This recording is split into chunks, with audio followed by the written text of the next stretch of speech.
اپنے اپنے مرحومین کے لیے شہدائے ملت کو یاد کرتے ایک مرتبہ سورۃ الفاتحہ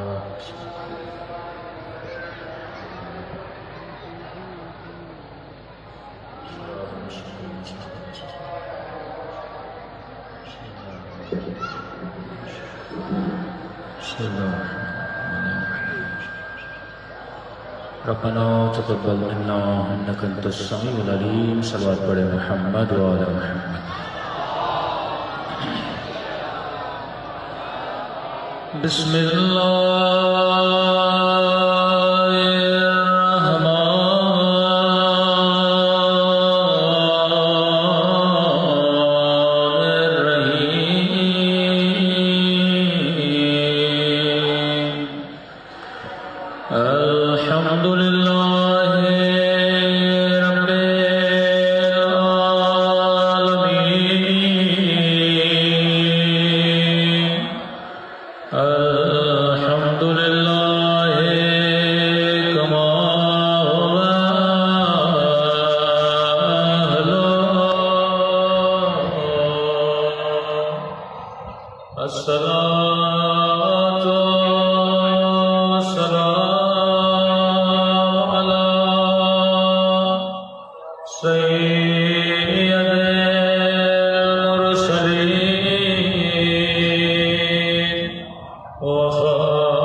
سلامتی کی دعا اللہم کل علیک حجت ابن الحسن صلوات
بسم اللہ الرحمن الرحیم رب اشرح لی صدری ویسر لی امری واحلل عقدۃ من لسانی یفقہوا قولی اما بعد فقط قال رسول اللہ ان الحسین مصباح الہدی وسفینۃ النجات صلوات پڑھے محمد وعلی محمد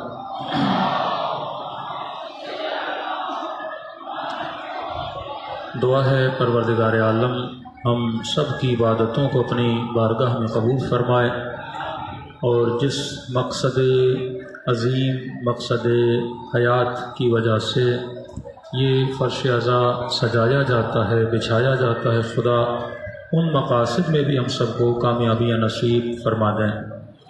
کئی مومنین نے التماس سے دعا کے لیے بولا، یہ راتیں دعا کی راتیں ہیں، قبولیت دعا کی راتیں ہیں۔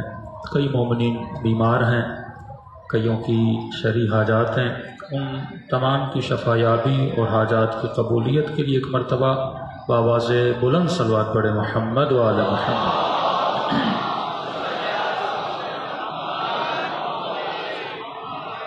کیونکہ کل آخری مجلس ہوگی تو لہٰذا جنہوں نے یہ انتظام کیا خدا ان تمام جوانوں کو بھی اجر عطا فرمائے۔ جو بھی راہ خدا میں، راہ اہل بیت میں محنت کرتا ہے، زحمت کرتا ہے، اس کا اجر خدا کبھی ضائع نہیں کرتا۔ لیکن شرط یہ ہے کہ ہم جو کچھ بھی کریں خلوص کے لیے کریں، ثواب کے لیے کریں، نام و نمود کے لیے نہ کریں، تو یقیناً انسان کا اجر محفوظ رہتا ہے۔ جن بھی جوانوں نے یہ انتظام کیا سولجر بازار میں، خدا ان کی توفیقات میں اضافہ فرمائے۔ ان جوانوں کی بھی درجات اور توفیقات میں اضافے کے لیے ایک مرتبہ صلوات پڑھے محمد و آل محمد۔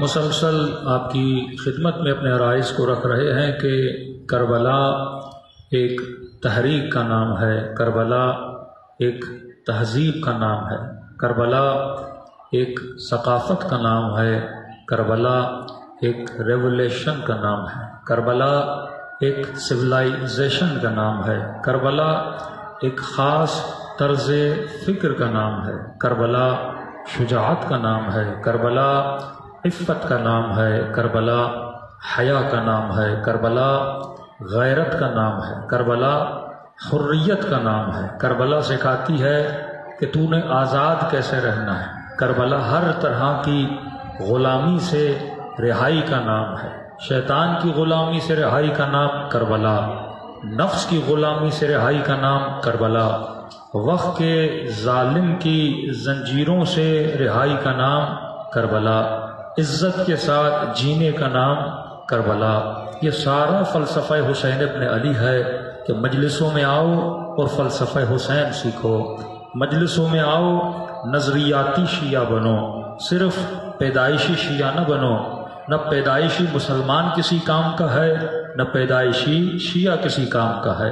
جب تک نظریات مضبوط نہیں کرو گے، جب تک زندگی میں اصول نہیں بناؤ گے، ہر دنیا کا باپ اپنے بچے کو اسکول بھیجتا ہے، لیکن تیرے بھیجنے میں اور اس کے بھیجنے میں فرق ہونا چاہیے۔ تو نظریے کے تحت بھیجے۔ دنیا کا ہر تاجر بزنس کرتا ہے، لیکن تیرے بزنس میں نظریہ ہونا چاہیے۔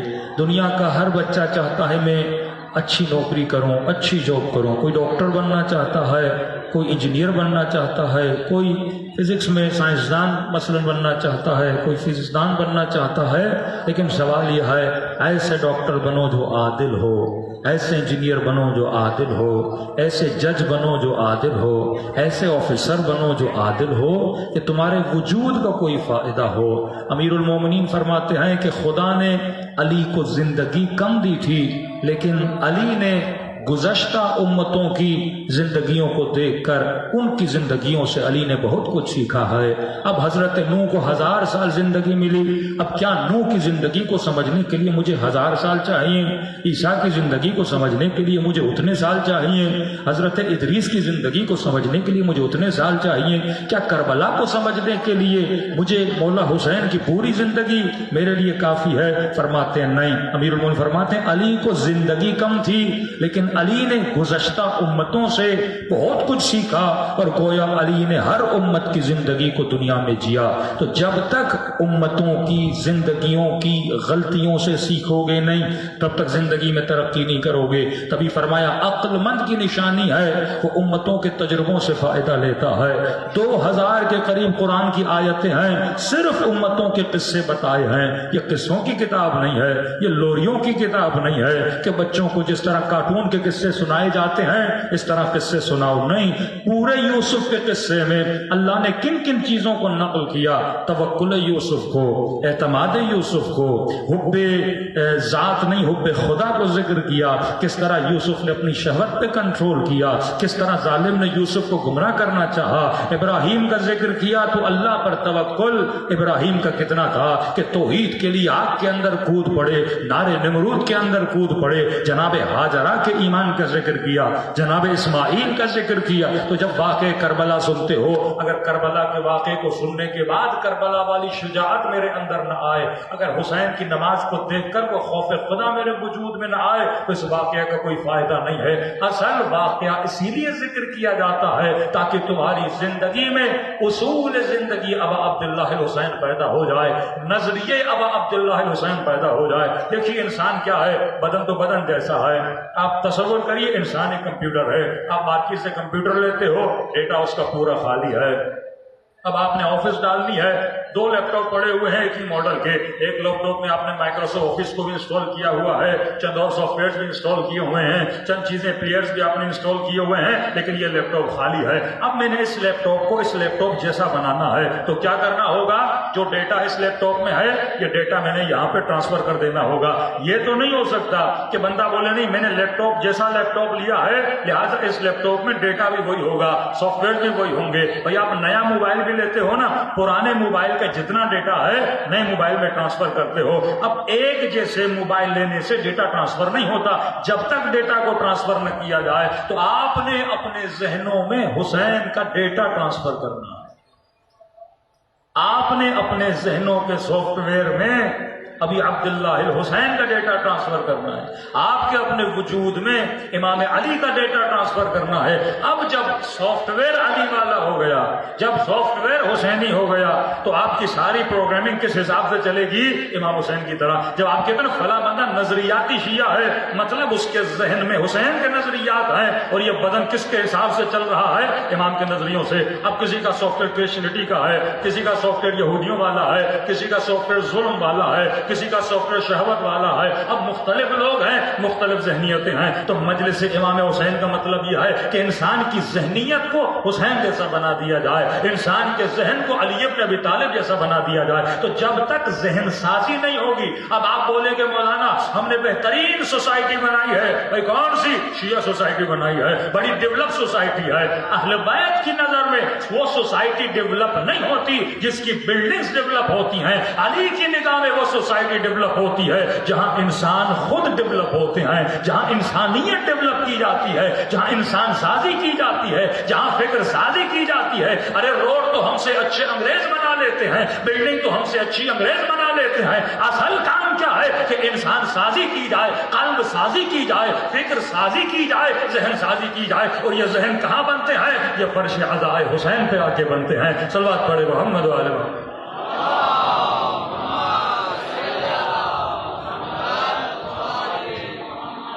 ہم نے ذہن کو بنانے کے لیے اب عبداللہ الحسین کی زندگی کا ایک اصول بتایا، آواز تھوڑی بڑھائیے گا۔ وہ اصول کیا تھا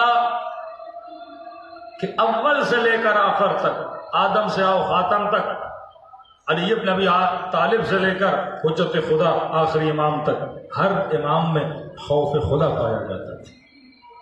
وہ شیعہ نہیں جس کے اندر خوف خدا نہ ہو، وہ مسلمان نہیں جس کے اندر خوف خدا نہ ہو۔ سوسائٹیز کب تباہ ہوتی ہیں؟ جب اللہ کا خوف ختم ہو جاتا ہے۔ حکمران کب زیادتیاں کرتے ہیں؟ جب خوف خدا ختم ہو جاتا ہے۔ حاکم طبقہ کب ظلم کرتا ہے؟ جب خوف خدا ختم ہو جاتا ہے۔ بندہ لٹیرا کب بنتا ہے؟ چور کب بنتا ہے؟ جب دل سے خوف خدا ختم ہو جاتا ہے۔ ہم نے خوف کی 5 نشانیاں بتائیں، کل کی مجلس میں عرض کیا۔ خوف کے بعد جو اہل بیت کی زندگی میں ایک بارز ترین دوسرا اصول تھا وہ یہ تھا کہ اہل بیت مظہر عفو تھے۔ ہو رہا آیا مولا غلطی ہو گئی معاف کریے، امام نے فوراً معاف کر دیا۔ فتح مکہ ہوا، احساس و شرمندگی کی لوگوں نے، اے حبیب خدا ہم نے بڑا ظلم کیا لیکن ہم آپ سے معافی مانگنا چاہتے ہیں۔ رسول نے فوراً کیا کر دیا؟ معاف کر دیا۔ فرمایا وہ ہم میں سے ہے ہی نہیں جس میں معاف کرنے کا جذبہ نہ ہو۔ گھروں میں طلاقیں کیوں ہوتی ہیں؟ کیونکہ جذبہ نہیں ہے معاف کرنے کا۔ نہ بیوی شوہر کو معاف کرنے کے لیے تیار ہے، نہ شوہر بیوی کو معاف کرنے کے لیے تیار ہے۔ آج ملک میں سب سے بڑا مسئلہ کیا ہے؟ عدم برداشت، عدم تحمل، معاف کرنے کا جذبہ نہ ہونا۔ کوئی کسی کو معاف کرنے کے لیے تیار نہیں ہے تو کیا پیدا ہوتا ہے؟ بغض پیدا ہوتا ہے، دشمنی پیدا ہوتی ہے۔ انسان قتل کب کرتا ہے؟ جب اسے معاف کرنے کا جذبہ نہ ہو، بغض اس لیول پر آ جائے کہ انسان معاف نہ کرے۔ تو پہلا جذبہ جو مومن میں ہونا چاہیے وہ معاف کرنے کا۔ خدا کہتے ہیں الا ان تحب، کیا پسند نہیں کرتے کہ تیرا رب تجھے معاف کرے؟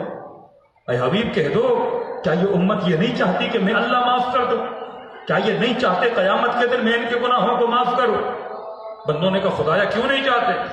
تو اگر چاہتے ہو میں تجھے معاف کروں تو تو میرے بندوں کو معاف کیوں نہیں کرتا؟ تو میرے بندوں کی گناہوں سے درگزر کیوں نہیں کرتا؟ والکاظمین الغیظ عافین عن الناس واللہ یحب المحسنین، غصہ پینے والے، لوگوں کو معاف کرنے والے اور احسان کرنے والے۔ اس کی مثال میں نئی نسل کو اس طرح دوں گا کہ میاں بیوی میں جھگڑا ہوا، جھگڑا ہو گیا، اب غلطی بیوی کی تھی یا شوہر کی، کسی کی بھی، پہلا درجہ ہے والکاظمین الغیظ، اپنے غصے کو پیو۔ دوسرا درجہ عافین عن الناس، معاف کرو۔ تیسرا درجہ ہے معاف بھی کیا، اب جسے معاف کیا ہے اس کو احسان بھی کرو۔ مطلب بیوی نے بدتمیزی کی، آپ نے غصہ بھی پیا، معاف بھی کیا، اور کل مارکیٹ میں جا کے کوئی گفٹ بھی لیا اسے دیا، یہ آخری منزل ہے۔ زیادتی ہوئی ہے، معاف کرو۔ غصہ پہلے غصہ پیو، غصہ پیو گے تو معاف کرو گے نا، غصہ پیے بغیر معافی ہوتی نہیں۔ ناک پہ غصہ کھڑا اور زبان سے بولے میں نے معاف کیا، یہ معافی بیکار ہے، اس معافی کا کوئی فائدہ نہیں ہے۔ چوتھے امام کے سر پر مولا کے غلام نے برتن لاتے ہوئے سر پہ گر پڑا، امام کے سر پر مولا کے سر سے خون جاری ہوا۔ اب غلام بھی تو تربیت یافتہ ہے، مکتب اہل بیت تھا، جانتا تھا، فوراً کا والکاظمین الغیظ، اس سے پہلے کہ امام غصہ کرے کہا والکاظمین الغیظ، اللہ کے نیک بندے غصہ پیتے ہیں۔ امام نے کچھ نہ کہا، پھر کہا وعافین عن الناس، غصہ بھی پیتے معاف بھی کرتے ہیں۔ امام نے کہا میں نے تیری غلطی معاف کی۔ تیسرا جملہ کا واللہ یحب المحسنین، امام نے کہا میں نے تجھے اپنی غلامی سے آزاد بھی کر دیا۔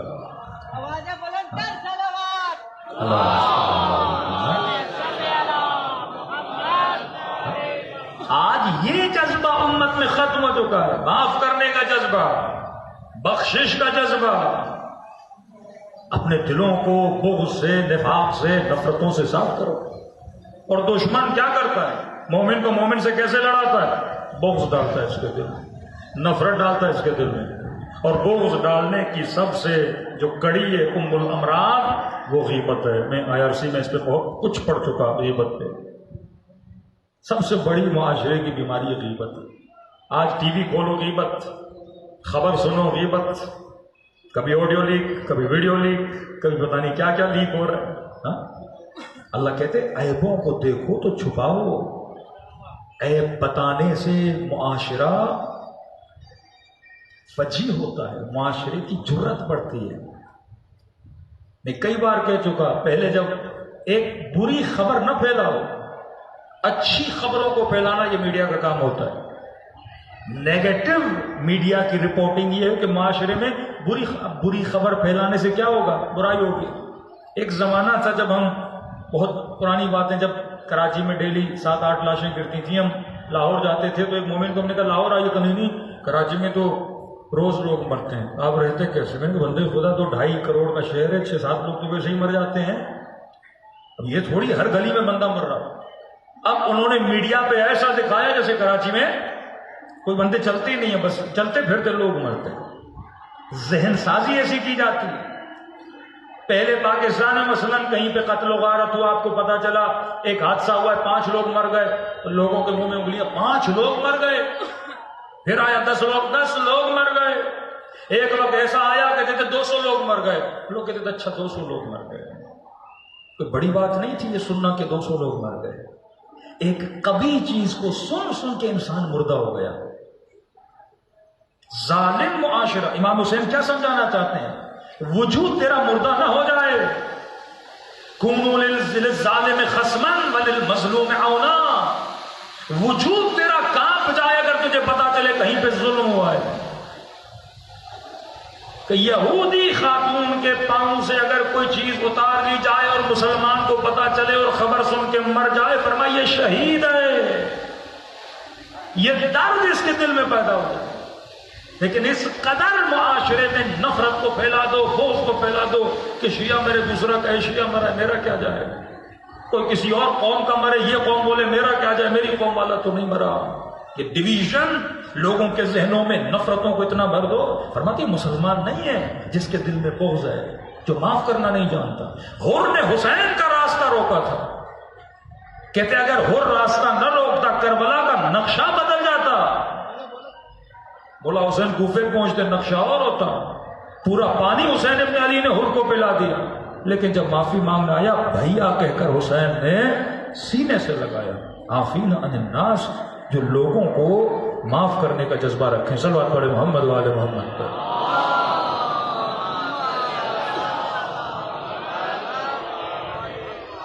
لیکن اہل بیت فرماتے ہیں ہر چیز کا ایک فلسفہ ہوتا ہے.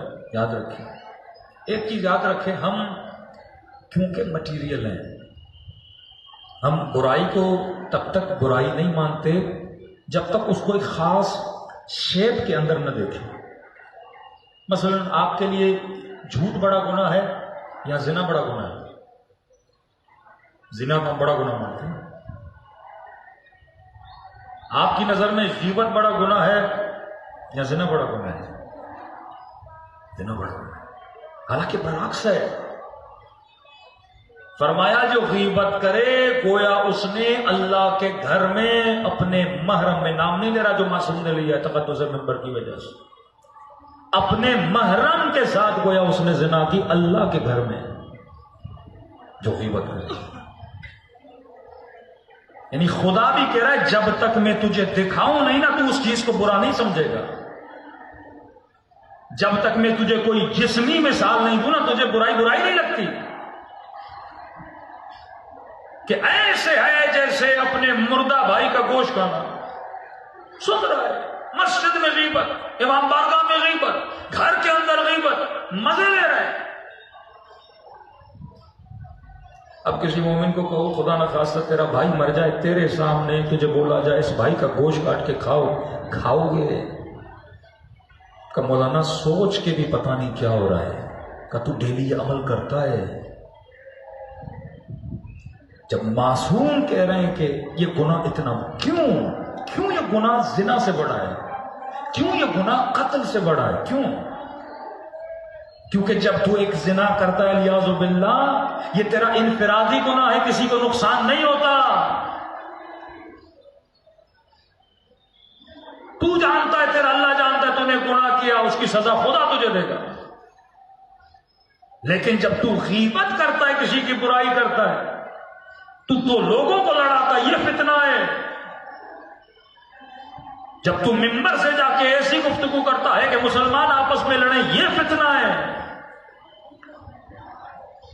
جب تو کسی شوہر کی برائی کسی بیوی کے ساتھ کرتا ہے، بیوی کسی کی برائی کسی سے کرتی ہے، یہ تفرقہ ہے، یہ فساد ہے. اور خدا فسادی کو کبھی معاف نہیں کرتا.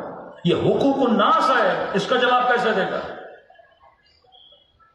اب ایک مثال آگا کراتی دیتے ہیں جو ممبر سے بیان کرتے. فرمایا یہ کیوں کہا کہ مردہ بھائی کا گوشت کھانا، یہ کیوں نہیں کہا کہ زندہ بھائی کا گوشت کھانا؟ حدیث کے ہر جملے میں حکمت ہے. ایسے جیسے مردہ بھائی کا گوشت کھایا جائے، یہ نہیں کہا زندہ بھائی کا. اس کی ایک وجہ ہے. میں ابھی زندہ ہوں، میرے ہاتھ پہ اگر کٹ لگ جائے تو 5-6 دنوں میں، 10 دنوں میں، 15 دنوں میں یہ گھاؤ کیا ہو جائے گا؟ بھر جائے گا. لیکن اگر آپ کسی مردہ کو کٹ دو، اسے زخم دو، مردہ کا گھاؤ بھرتا نہیں ہے، وہ دن بدن گندا ہوتا جاتا ہے، دن بدن اس کے اندر کیڑے پیدا ہوں، کیونکہ مردہ ہے، باڈی ایکٹیو نہیں ہے. فرمایا جس کی تو نے غیبت کی ہے، کل اگر اس سے معافی بھی مانگ لے، وہ تجھے معاف بھی کر دے، وہ تو چلا جائے گا. لیکن جس سے تو نے کی ہے، اس کے دل سے اس کی نفرت کو کون نکالے گا؟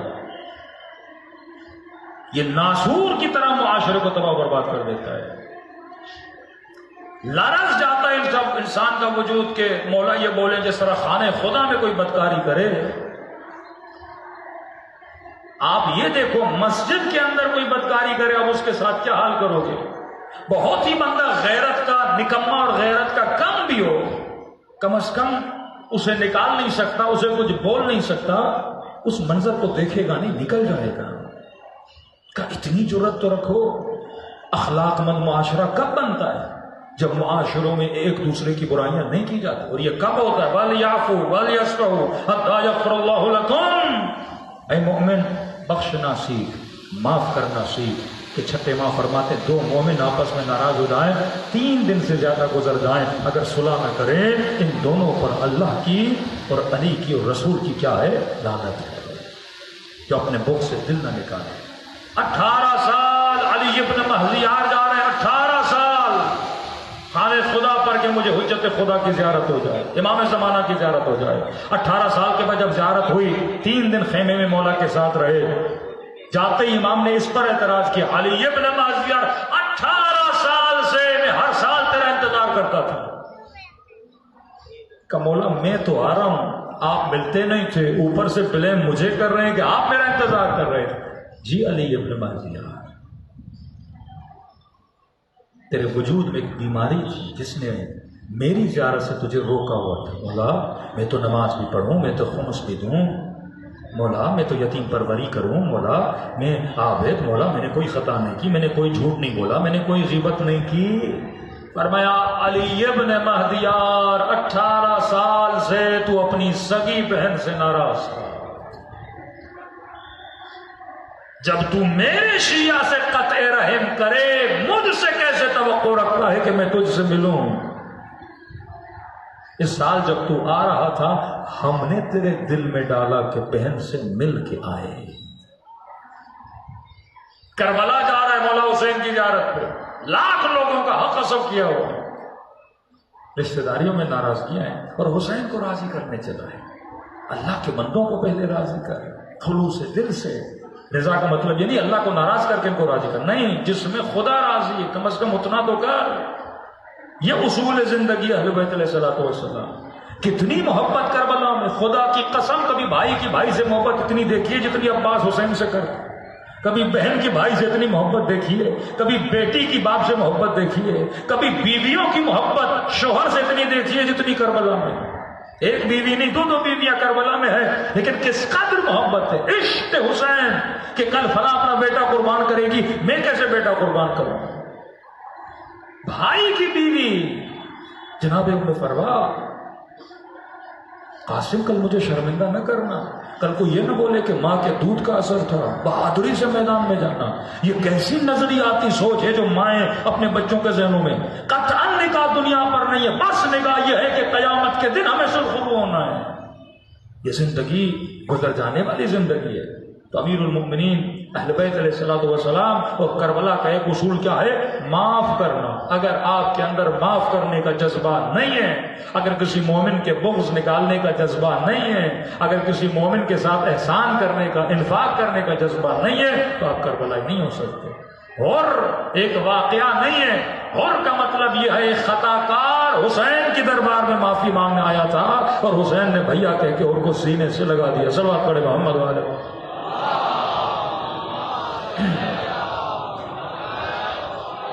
اب آتے ہیں حکمت پہ. بعض لوگ شرعی مسائل کو پڑھ کے کچھ بے وقوفی کا بھی اظہار کرتے ہیں. مسئلہ پورا پڑھا کرو، آدھا نہیں.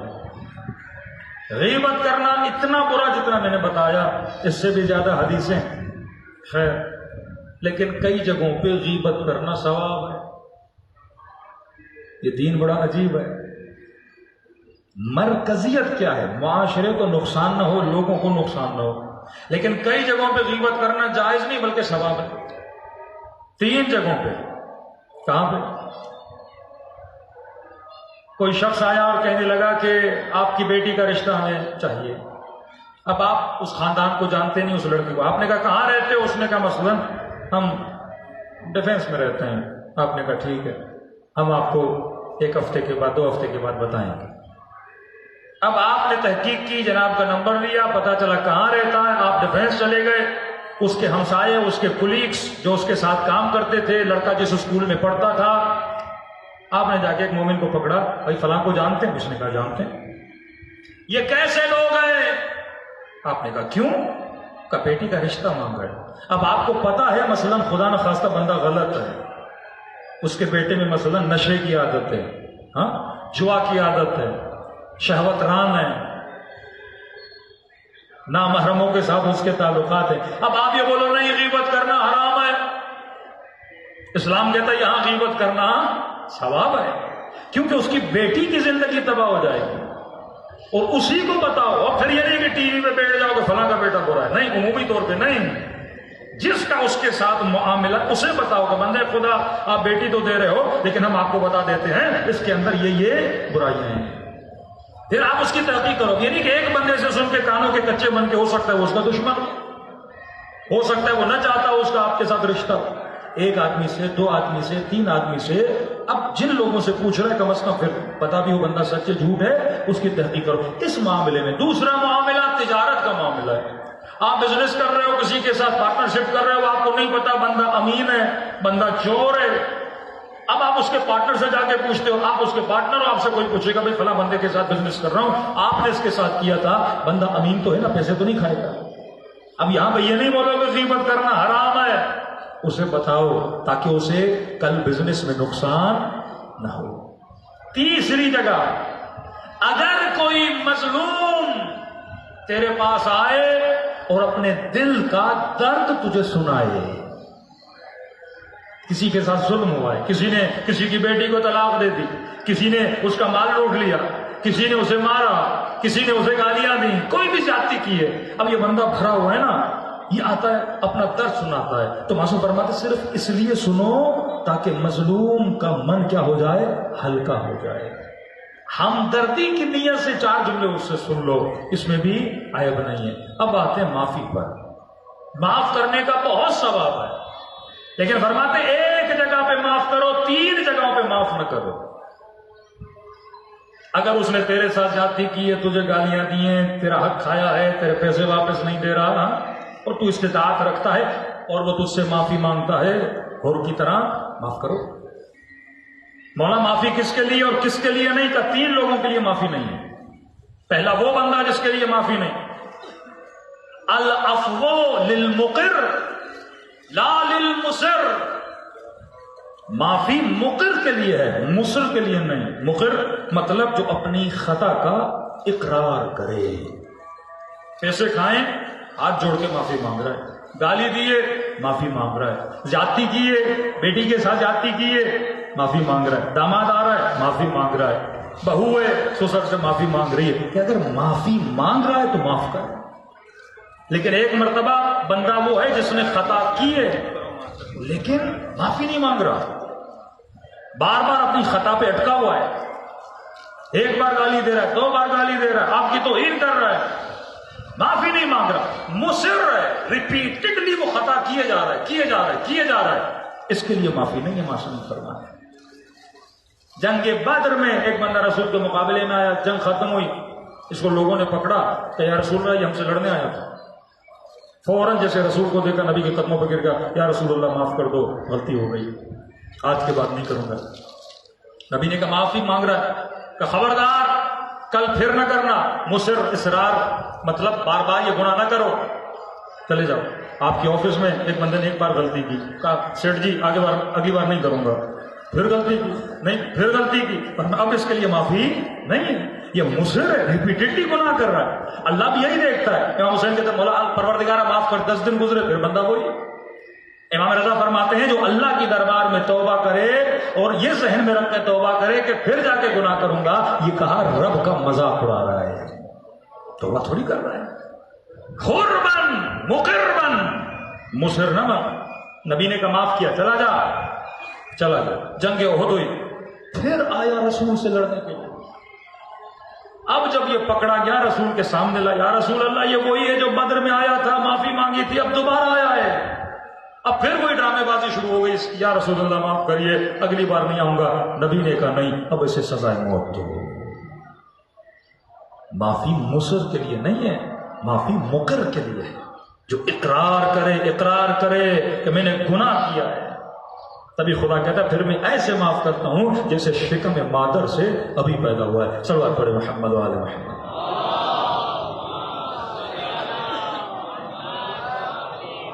دوسری چیز، جلدی وقت میں کمی ہے. ایک معافی مقر کے لیے، مصر کے لیے نہیں. جو خطا ریپیٹڈلی کرے، جو اپنی غلطی نہ مانے، جو رکا ہوا ہے اپنی غلطی پر، فرمایا یہ معافی کے قابل نہیں ہے. دوسرا فرمایا عن العبد ما لم يكن وهنا بالدين، جو بندہ دین کی توہین کرے. کل میں نے اس پہ پوری مجلس پڑھی. جو وہن دین کرے، جو احکام الہی کا مذاق اڑائے، اس کے لیے معافی نہیں. علل اعلان گناہ کرے. اللہ نے منع کیا شراب پینا حرام ہے، معاشرے میں گھومتا پھرے اور ہاتھ میں شراب کی بوتل رکھے کہ میں نہیں مانتا دین کو، وہن دین. فرمایا اس کے لیے معافی نہیں ہے. وہن دین صرف یہ نہیں قرآن چلایا جائے، کیوں اس کے لیے معافی نہیں؟ عالم اسلام میں سب سے پہلے عالم اور مفتی اور مجتہد جس نے فتویٰ دیا کہ رشدی واجب القتل وہ شیعہ تھا، کیونکہ توہین دین کی معافی نہیں ہے. تجھے پتا بھی ہے یہ کتاب کتنی مقدس ہے، لیکن یہ توہین ہے. علم کی توہین، حسین کی توہین، روزے حسین کی توہین. صدام کا داماد جب امام حسین کے روزے کو گرانے گیا نا، ٹینک لے کر مخاطب کیا کہ تو بھی حسین ہے، میں بھی حسین ہوں، اس کا نام بھی حسین. اب دیکھیں تو میرے ساتھ کیا کرتا اور میں تیرے ساتھ کیا کرتا. کہتے اس نے فوراً مارا، امام حسین کا گنبد گرا. کویت کی جنگ کے بعد اس نے صدام کے ساتھ خیانت کی، بھاگ گیا. صدام نے بیچ میں لوگ ڈالے، واپس آ جا میں تجھے معاف کر دوں گا. واپس آیا، گاڑی پہ آ رہا تھا. جس طرح اس نے حسین کے روزے پہ بم مارا تھا، صدام نے اس کی گاڑی کو ویسے ہی بم مار کے اڑا دیا. وہن دین. اللہ بھی بدلہ لیتا ہے اگر تو دین کی توہین کرے گا. میں نے کل عرض کی آج اماموں کی توہین کی جا رہی ہے، لباس سے امام زمانہ کی توہین کی جا رہی ہے. آیت اللہ العظمیٰ قاضی جب رات کو سوتے تھے تو اپنا امامہ پاؤں میں نہیں رکھتے تھے. آغا قاضی آپ کا اپنا امامہ ہے، پاؤں میں کیوں نہیں رکھا؟ فرمایا ہے تو میرا، لیکن اس کی نسبت رسول خدا صلی اللہ علیہ وسلم سے. آج ممبر سے توہین کی جائے. میں نے کل بہت بولا، لیکن دل دکھتا ہے جب اپنے لوگ اپنے علماء کی توہین کرتے کہ ولی فقیہ کے ہاتھ کی توہین کی جائے. کعبہ رہبر کا ہاتھ معذور ہے. کبھی اس بندے نے سوچا کہ یہ ہاتھ کہاں پہ معذور ہوا؟ نماز جمعہ میں خطبہ دیتے ہوئے بم بلاسٹ ہوا جس سے ان کا ہاتھ زخمی ہو گیا. راہ خدا میں ہاتھ زخمی ہوا نا، جہاد خدا میں ہاتھ زخمی ہوا نا. یہ تو بالکل ایسے ہے کہ کراچی میں کہیں پہ کوئی حادثہ ہو جائے اور لوگ زخمی ہو جائیں، کسی کا پاؤں کٹ جائے، آپ اس کا مذاق اڑانے لگو. یہ حرکت بنو امیہ کی حرکت ہے جو اہل بیت کے مذاق اڑاتے تھے. غازی عباس کے دونوں بازو کٹ گئے. راہ خدا میں کیا تو مذاق اڑائے گا ہاتھوں کے کٹنے کا؟ یہ وہن دین ہے. جن کا بدن، جن کی زندگی، جن کا نفس راہ خدا میں چل رہا ہے، اور ممبر پر آ کر توہین کی جائے. جن کی اپنی سانسیں گناہوں میں گزر رہی ہیں، اپنی زندگی گناہوں میں مخالفت خدا میں گزر رہی ہے. یہ زندہ مشاعر اللہ ہے، شعائر اللہ ہے، زندہ شاعر اللہ ہے. العلماء ورثۃ الانبیاء.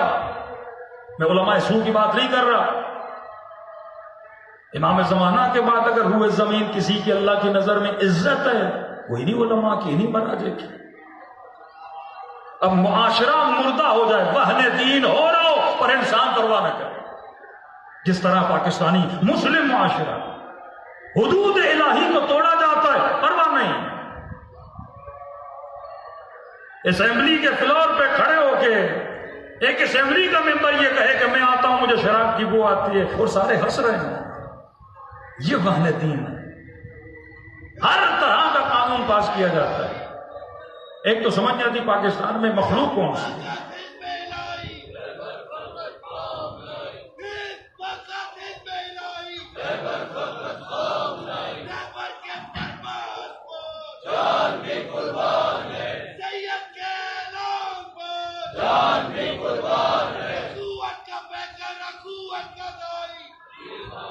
صلوات پڑھے محمد و آل محمد.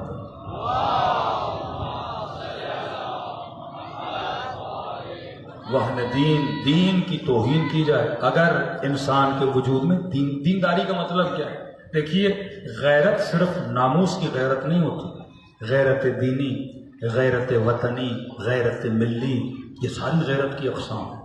اگر آپ پاکستانی ہو تو پاکستانیت کی غیرت ہونی چاہیے، اگر آپ شیعہ ہو مذہب کی غیرت ہونی چاہیے، اگر آپ دیندار ہو عقیدے کی غیرت ہونی چاہیے.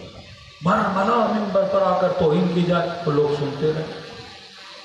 یہ توہین پنجاب میں امامے کی توہین کی جاتی تھی، معاشرہ سنتا رہا. آج نسلیں دیکھیں بعض لوگوں کی کیسی بن گئی، چرسی، موالی، مختلف، تباہ ہو گیا ان کا معاشرہ.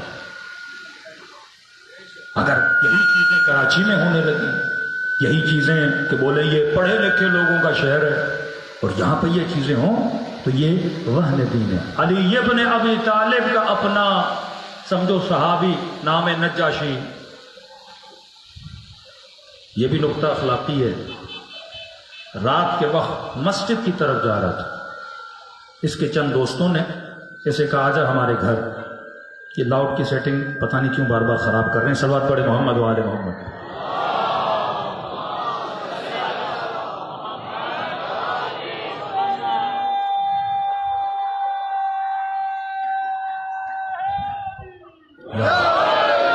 نجاشی دوستوں کے ساتھ، اس کے دوست کچھ کیریکٹر لیس تھے، کوئی شرابی تھا، کوئی گنہگار تھا.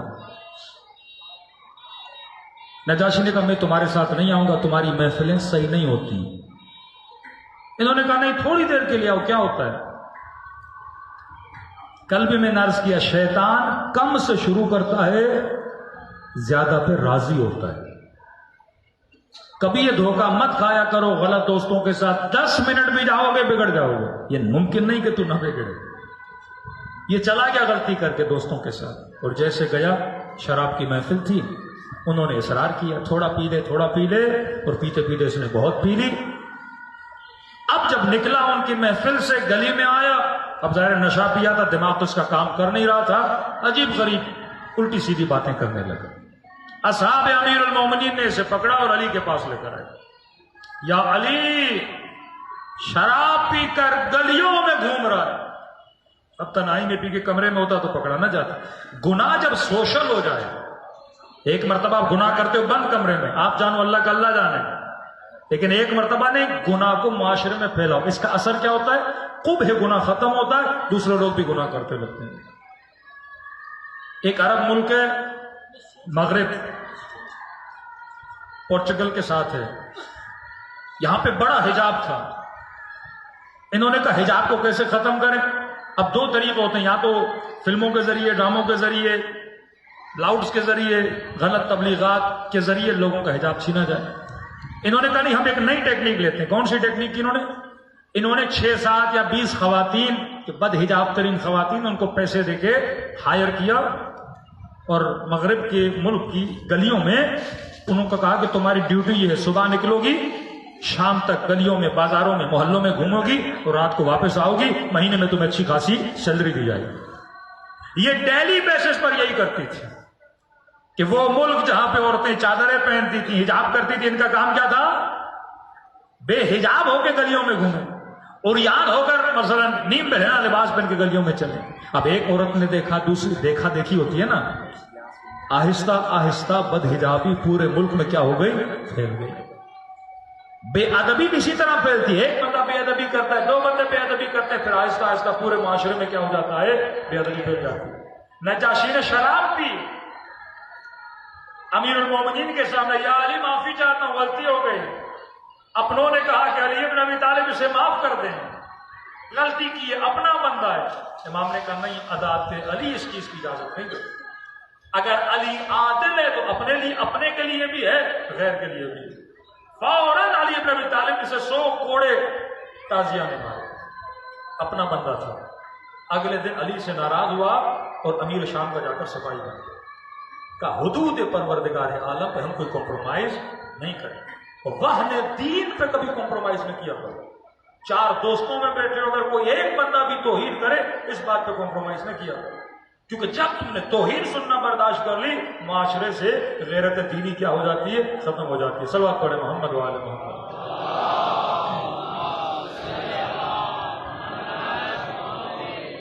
بار دیگر صلوات پڑھے محمد والے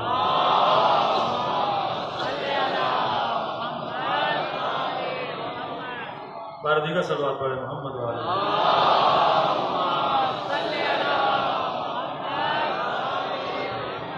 تیسری چیز، اس کو نہ معاف کیا کرو جو اپنے گناہوں پہ بار بار اصرار کرے، اسے نہ معاف کیا کرو جو دین کی توہین کرے، بربلا توہین کرے، وحدت دین کرے۔ آج معاشرہ اس بیماری میں بڑا مبتلا ہے۔ تیسرا، اسے معاف نہ کیا کرو جو تمہاری عزت کو پامال کرے، اس کے لیے اہل بیت فرماتے ہیں معافی نہیں۔ ایک مومن کی 4 مومنوں میں آ کے کیا کرے؟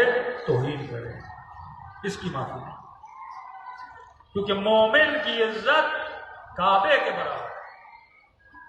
اگر تم مومن کی عزت کو پامال کرتا ہے، گویا تو کسے پامال کر رہا ہے؟ کعبے کو پامال کر رہا ہے۔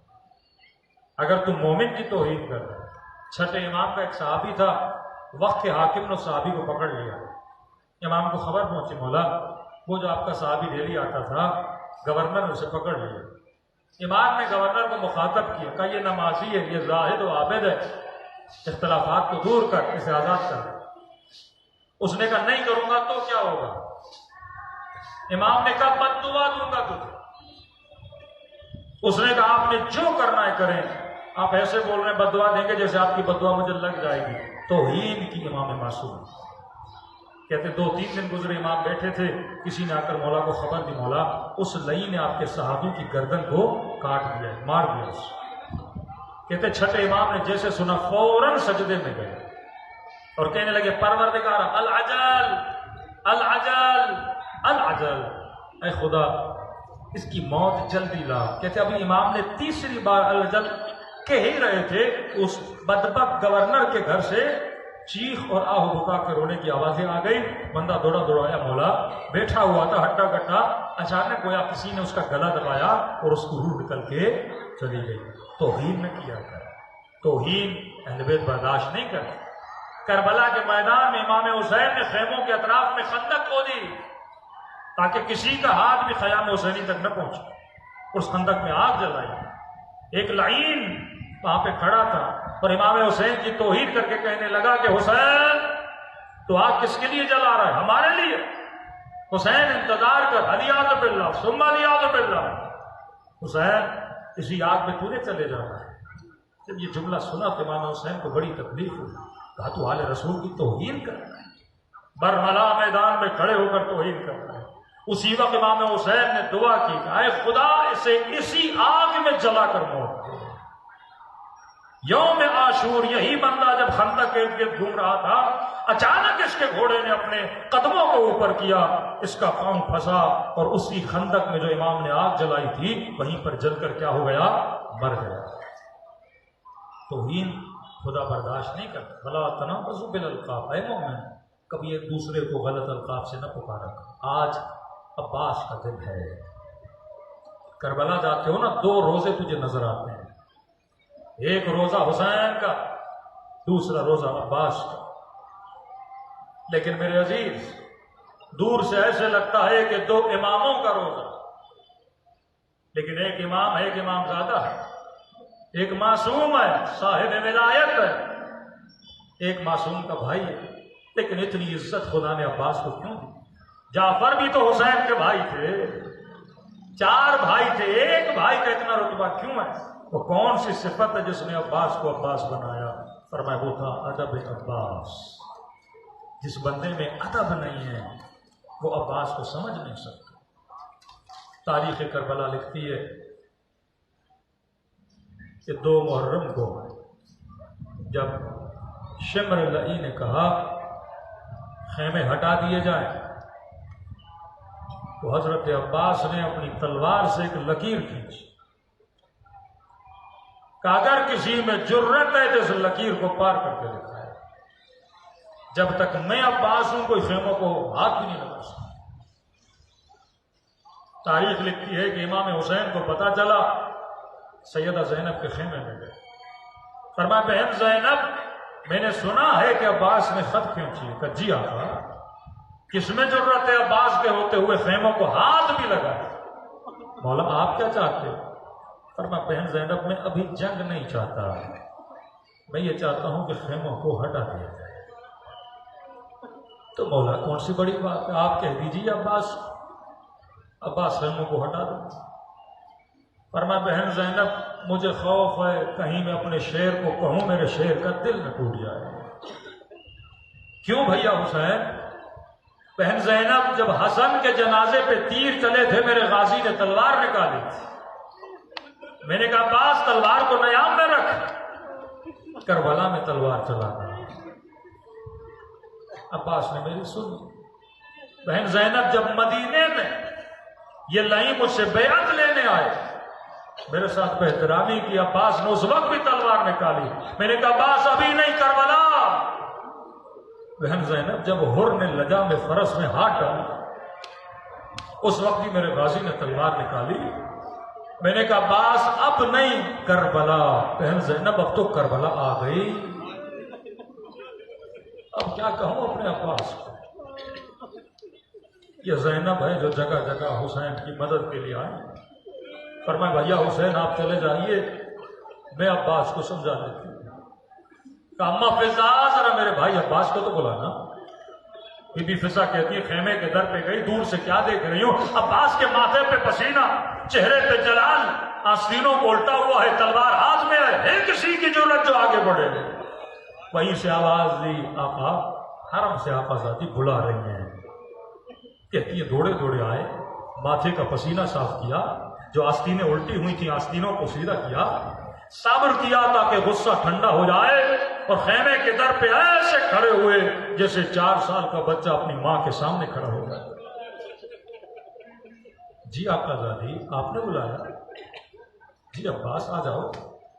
خیمے میں گئے، زانوے ادب لگا کے آقا زادی کے سامنے بیٹھ گئے۔ جی آقا زادی۔ عباس میں نے سنا ہے تم نے لکیر کھینچی ہے؟ جی آقا زادی۔ عباس تو نے دشمن کو للکارا ہے؟ جی آقا زادی۔ عباس تیری بھی عزت ہے، تیری عزت نفس ہے، عباس تو نے دشمن کو چیلنج دیا ہے، لیکن ایک بات سنو عباس، حسین یہ چاہتے ہیں کہ خیمے ہٹا دیے جائیں۔ عباس لیکن گھبرانے کی ضرورت نہیں ہے، تو دشمن کے سامنے نہ جانا کیونکہ تو نے دشمن کو للکارا ہے۔ عباس تیری عزت کا مسئلہ ہے، ایک کام کر تو خیمے میں بیٹھ جا، میں علی اکبر کو بھیج دیتی ہوں، وہ جا کے لکیر مٹائے گا، خیمے ہٹائے گا۔ فضا کہتی اتنا سننا تھا، عباس کھڑے ہو گئے، کہنے لگے آقا زادی عباس کی عزت کیا ہوتی ہے؟ اگر حسین نے کہا ہے اپنے ہاتھوں سے خود جا کے لکیر مٹاؤں گا۔ اطاعت امام زمانہ اگر وجود میں ہو تب بندہ عباس بنتا ہے، ایسے زینب نہیں بنے۔ مولا حسین شہید ہوئے، توڑے توڑے امام زین العابدین کے خیمے میں گئی، کہنے لگی زین العابدین حسین کے بعد تو میرا امام ہے، اگر کہو تو خیموں میں جل کے مر جائیں یا کہو تو بے چادر خیموں سے نکل جائیں۔ حکم امام کی تعمیل کا نام شیعت ہے، اگر اطاعت نہیں، ادب نہیں، بندہ اس مکتب سے بڑا دور ہے۔ دلوں کو کربلا کی طرف روانہ کریں، گزارش ہوگی آواز تھوڑی بڑھا دیں اور سلام کریں کربلا کے شہیدوں کو جن کی وجہ سے آج ہمارے قلوب میں نورانیت موجود ہے۔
جب حسین گھوڑے سے اتر کر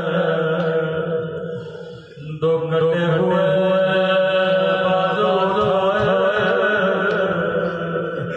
بازو بچ کے کہا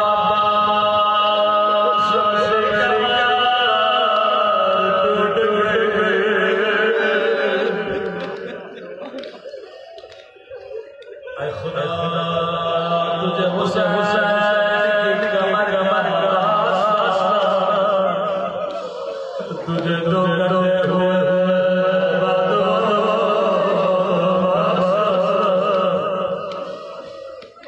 عباس حسین کا سامنے تھے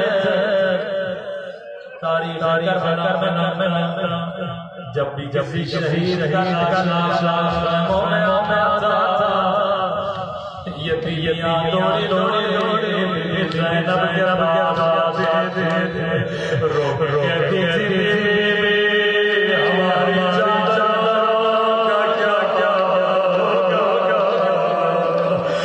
زینب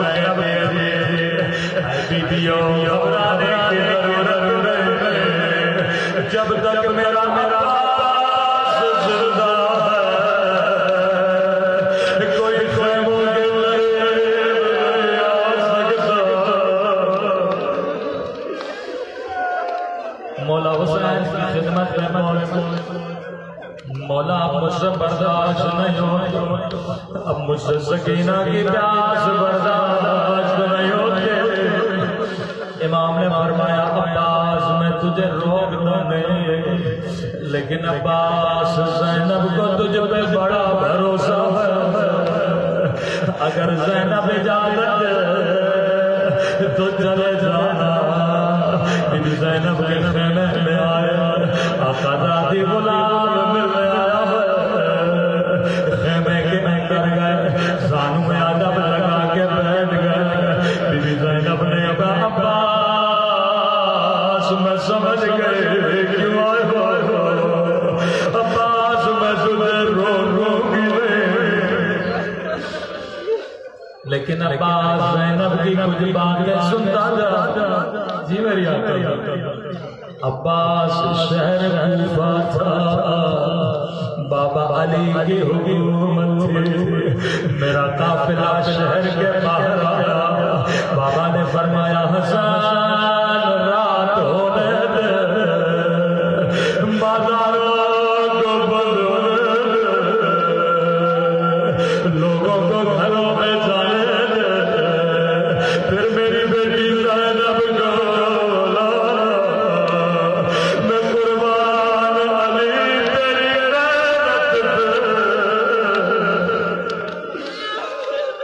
عباس رات ہو گئی بازار بند ہو گئے خود بابا علی میرے استقبال کے لیے آئے اونٹ کی مار کو تھاما سواری بازار میں داخل ہوئی ایک مرتبہ کا زینب بیٹا ہماری کا پردہ ہٹایا عباس میں نے پردہ ہٹایا کہا زینب غور سے دیکھو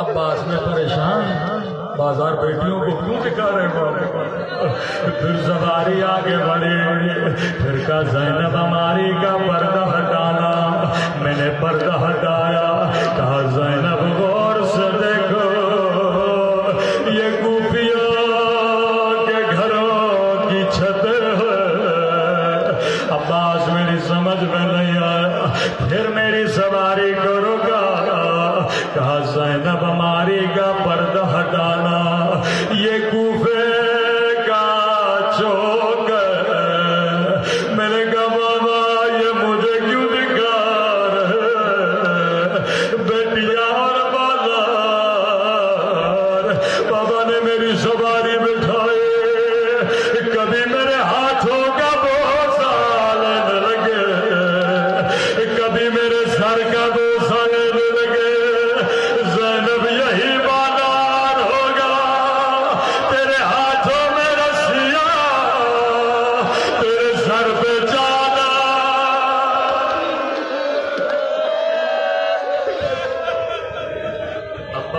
میں نے کہا بابا امام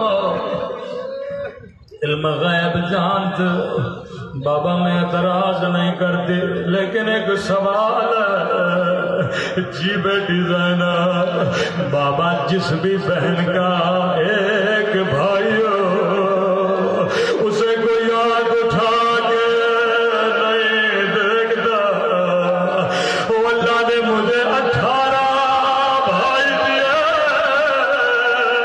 اللہ نے عباس جیسا بھائی دیا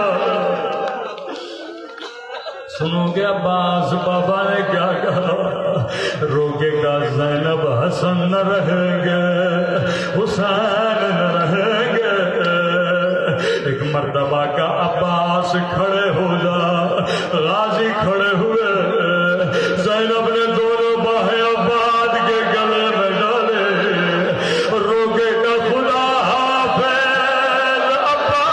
عباد اب میں زینب سمجھ گئے میرے ہاتھوں میں رسیاں بدلنے کا وقت قریب ہے میرے سر سے چادر اترنے کا وقت قریب ہے